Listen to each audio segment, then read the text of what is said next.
हम atrocity act के बारे में बात करते हैं तो उनको मिर्ची लगती है। हा कायदा आहे म्हणून आम्ही आज जिवंत आहोत।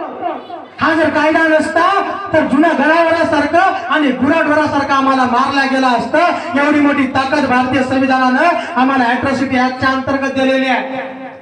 एट्रॉसिटी ऍक्ट खालीच एवढे लोक घाबरतात म्हणून आमच्यासोबत खेळण्याची हिंमत कुणाला होत नाही। पण एट्रॉसिटी ऍक्ट आता आम्ही म्हणतो काढून टाका अनुसूचित जाती जमाती कायदा, आम्हाला गरज नाही। पण आमची दुसरी मागणी अशी आहे, मग या देशात समतेचं राज्य आलं पाहिजे, समानता आली पाहिजे, सगळे एक समान असले पाहिजेत, जमिनीचं समांतर वाटप झालं पाहिजे। मागल त्याला जमीन, मागल त्याला शिक्षण, मागल त्याला अधिकार आणि मागल त्याला संरक्षण आणि मागल त्याला संरक्षणाची कायदा आणि मागल त्याला संरक्षणाची मागणीची पूर्तता आणि मागल त्याला सगळ्या गोष्टी मिळाल्या पाहिजेत। आम्हाला एट्रॉसिटी ऍक्टची गरज नाही आणि आम्हाला आरक्षणाची गरज नाही।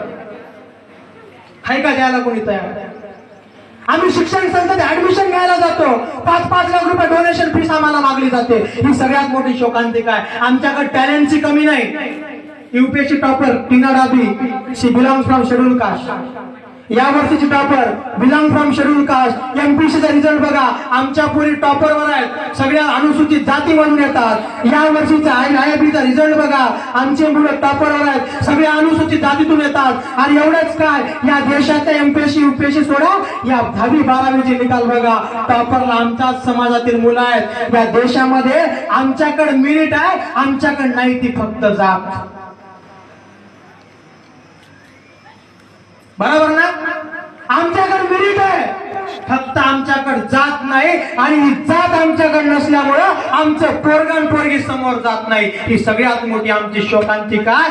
आम्ही आता जाती पातीला मातीत गाडून पुन्हा एकदा तथागत सिद्धार्थ गौतम बुद्धाचा आणि या समता बसवेश्वरांचा आणि छत्रपती शिवाजी महाराजांचा आणि शाक्तवीर छत्रपती संभाजी महाराजांचा बौद्ध धम्माच्या वाटेवर आम्ही पुन्हा एकदा जाणार आहोत। अर्थ दीप भर स्वतःला स्वयं सिद्ध करून स्वतःला आम्ही आता काय करणार आहोत, दीपमान करणार आहोत। रखंतु सब देवता म्हणण्यासारखं, जसं की भवतु सब मंगलम रखंतु सब देवता सब गंगानुभावे सदा सुखी भवन्तु ते सब पापस्साकरणं कुशलस्य उपसंपदा सचित पर्योदपणम एतम बुद्धानुशासनम। तथागत सिद्धार्थ गौतम बुद्धाच्या या बोधी वृक्षाच्या छायेखाली पुन्हा एकदा आम्हाला या देशामध्ये प्रतिक्रांतीवर क्रांती करावी लागेल आणि प्रतिक्रांतीच्या काळामध्ये क्रांतीचा बुद्ध आम्हाला याच मातीत पेरावा लागेल। विद्रोहाची मशाल आणि विद्रोहाचे अंक प्रेरित करायचा असेल तर तथागत सिद्धार्थ